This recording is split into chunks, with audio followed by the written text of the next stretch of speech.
And love bird முட்டை வைக்க ready ஆயிடுச்சு. இதுக்கு என்னடா பண்ணலாம் அப்படின்னு சொல்லிட்டு கால்சியம் பிளாக் வச்சேன். அதையும் சாப்பிடவே மாட்டேங்குது. சரி கட்டில் ஃபிஷ் போன் வைக்கலாம் அப்படின்னு சொல்லி கட்டில் ஃபிஷ் போன தேடினா அதுவும் இல்லை. சரி வாங்க போய் கடையில் வாங்கிட்டு வரலாம் அப்படின்னு சொல்லிட்டு நானும் எங்கள் அண்ணன் பார்த்தீங்கன்னா 5 ரோட்டில் இருக்க ஒரு பெட் ஷாப் போயிருந்தோம். அங்கே பார்த்தீங்கன்னா எல்லா பேர்ட்ஸுமே இருந்துச்சு. ஆனால் கட்டில் ஃபிஷ் போன் மட்டும் இல்லைன்னு சொல்லிட்டாங்க. சரி அங்கே பார்த்தீங்கன்னா அழகாபுரம் போகிற இடத்துல ஒரு பெட் ஷாப் இருந்தது. அங்கேயும் பார்த்தீங்கன்னா எதுவுமே இல்லை அப்படின்னு சொல்லிட்டாங்க. அங்கேயும் பார்த்தீங்கன்னா பேர்ட்ஸும் கம்மியாக தான் இருந்தது. சரி எதுக்கும் கேட்டு பார்ப்போம் அப்படின்னு சொல்லி தான் கேட்டோம். அங்கேயும் இல்லைன்னு சொன்னதுனால பார்த்தீங்கன்னா பட்டிகிட்ட இருக்க டோனின்ற பெட் ஷாப் போயிருந்தோம். அங்கேயும் பார்த்தீங்கன்னா டாக்ஸ் வச்சுருந்தாங்க, பேர்ட்ஸ் வச்சுருந்தாங்க, கோழி வச்சுருந்தாங்க, எல்லாமே வச்சுருந்தாங்க.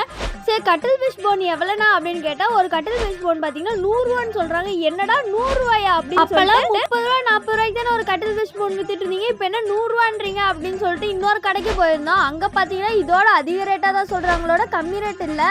சரி வேணவே வேணான்ட்டு நம்ம வந்து ஆர்டரே போட்டுக்கலாம் அப்படின்னு சொல்லிட்டு ஜூஸ் குடிச்சிட்டு வீட்டுக்கு வந்துட்டோம். பாய் மக்களே, மறக்காம ஒரு லைக்கை மட்டும் போட்டுருங்க.